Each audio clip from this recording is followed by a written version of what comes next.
Back here in recent times, the continuous rise in the price of LPG, otherwise known as cooking gas, has remained a major concern for many. The price of cooking gas has more than doubled in the last 1 year. This commodity is symbolic because it represents a product that many Nigerians, especially those living in urban and semi-urban areas, need for everyday cooking. Ironically, Nigeria has this commodity in abundance, ninth largest reserve. That's about 207 trillion standard cubic feet as at 2019, and it is a source of clean energy that Nigeria is advocating for many of its citizens to change to.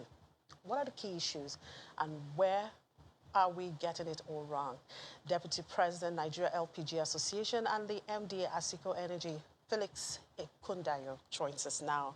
Thank you very much, Mr. Ekundayo, for joining us on the program. Thank you very much for having me here. You know, when we talk about LPG, it's really crazy. One question that will come to mind, why do I have to pay such an amount of money to just buy 12.5 kg cylinder of LPG? Why? Okay, it's become a topical issue of late. And the factors related to the price rise are not unconnected with reasons why, for example, the federal government and the president are outside the country. We live in a global economy, right? Since the end of COVID, there has been a sharp rise in the price of gas internationally, which affects us here. That pulls the price up. But that's, when we talk about the global, that's natural gas. Natural gas and liquefied petroleum gas, are they same?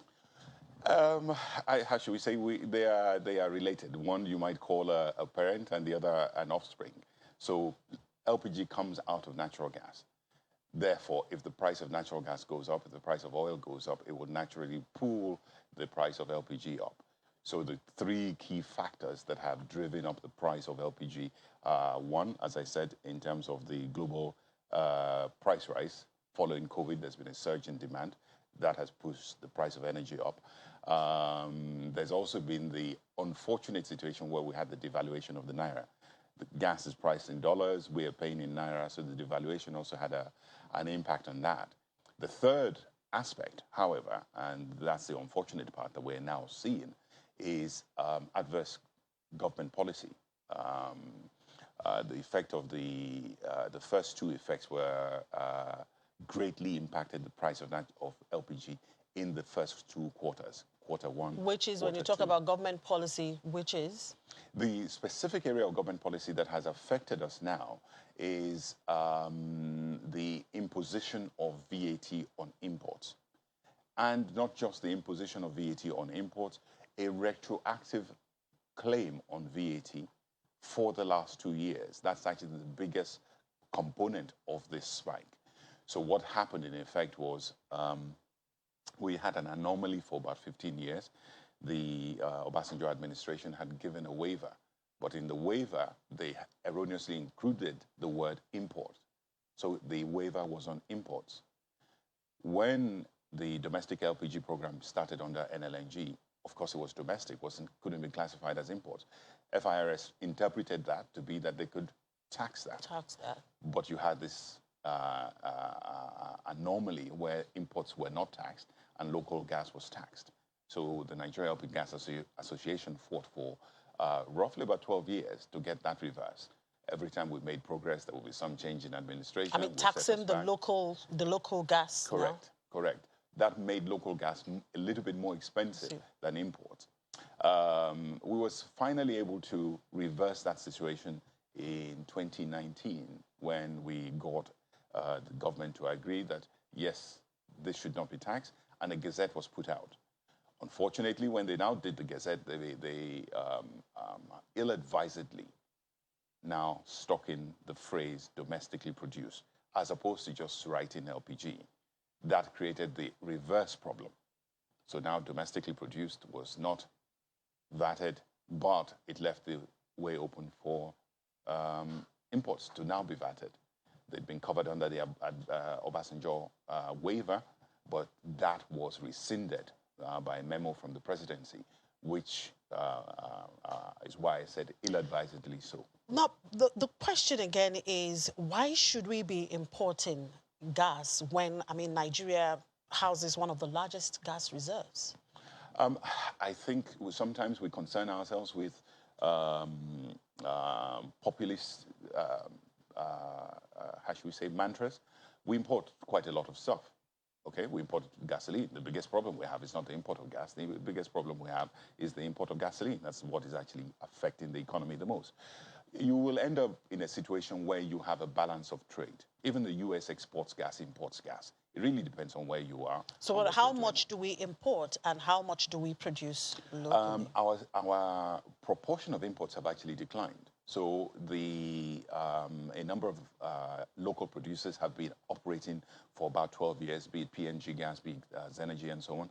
We then had another couple that were commissioned and started operation last year. They have contributed to local production. We have probably another 4 or 5 that are coming up in the near future: Southfield Petroleum, Anor Gas, and so on. So there's actually quite a lot in the pipeline for domestically produced LPG. Okay, what you don't want is a shock to the system, and that shock is what has just been introduced. We will always have a situation where we'll have an element of imports and an element of domestically produced, but the share of imports is declining. What has happened is that it's been forced to decline a little bit too fast compared to the rate at which inland producers are coming up.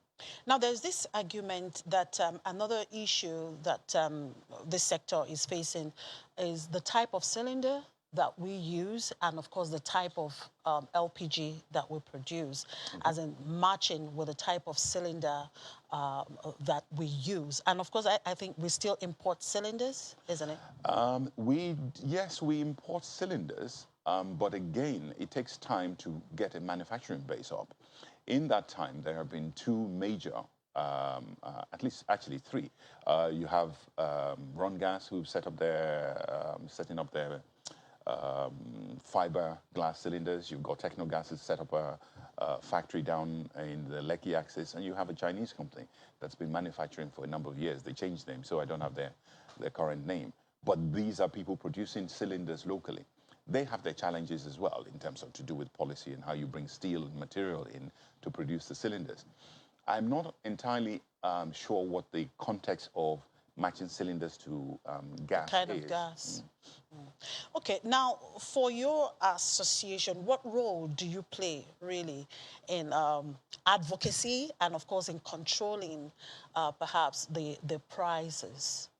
We do not intervene on prices. We do not have the mechanism to.